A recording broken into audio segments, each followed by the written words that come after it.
Majora's Mask is easily the strangest, most risk-taking adventure in the Zelda series.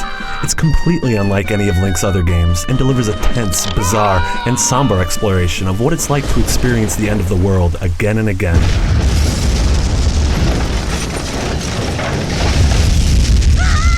Most of its crazy ideas pay off just as well in the Nintendo 3DS as they did in the N64 original 15 years ago, which is the mark of a great game.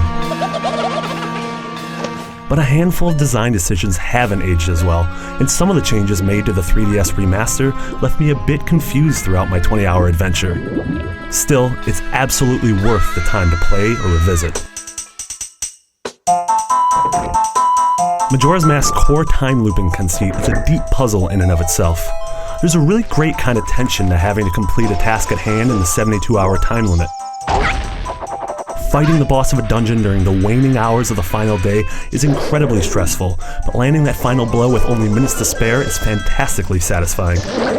I love the density and multiple layers of the world and its inhabitants. They're extremely weird, and I mean that in the best possible way. Its oddities make each turn of the adventure a memorable, dreamlike event.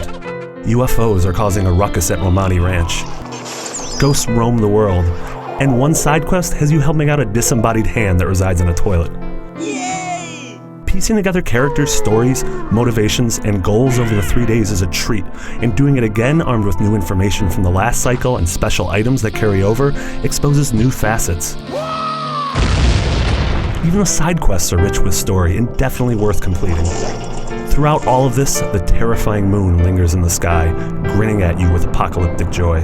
The colorful nature of Majora's Mask looks even better now thanks to improved textures, draw distance, and some really great use of 3D. All of these strange occurrences add an effective layer of sadness to the world and make Termina as textured and memorable as any version of Hyrule we've seen.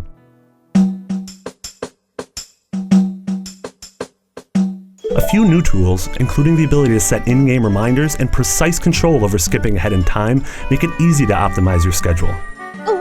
That being said, I wish the information you learned about characters and their schedules was tracked and presented in a more manageable and digestible manner. The Bomber's Notebook, your in-game secretary, isn't all that intuitive.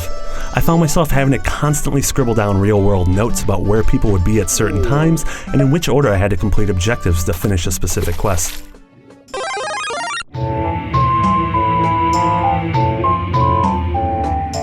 In a strange but effective departure from Zelda conventions, most of your powers and upgrades come from the 24 masks scattered across Termina. These add a lot of depth to how Link moves through the world, and each contribute to some really great puzzles throughout the adventure. On the other hand, a few Majora's risks don't pay off as well.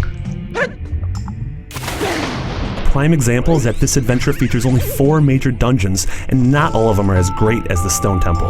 That one's a real test of wits that throws in puzzles that require you to carefully hop between all 3 of your main masks, and proves to be one of the toughest but most satisfying dungeons the Zelda series has ever created. On the flip side, the Great Bay Temple is bloated, filled with unintuitive puzzles, and far too long. Considering it's a quarter of Majora's dungeons, it's disappointing to say the least.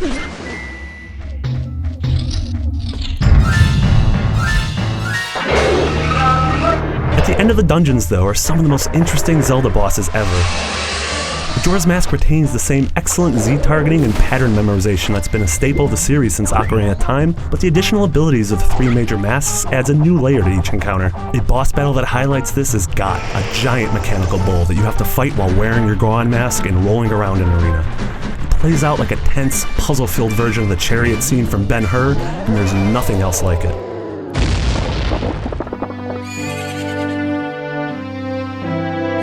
The Legend of Zelda Majora's Mask 3D proves that interesting game design and strong world building never get old. Even 15 years later, it still delivers charming characters, tense resource management, and a world rife with personality. Despite some cumbersome menus and a single drag of a dungeon, Majora's Mask is a great adventure that stands the test of time. For more on The Legend of Zelda, you're already in the right place, IGN.com.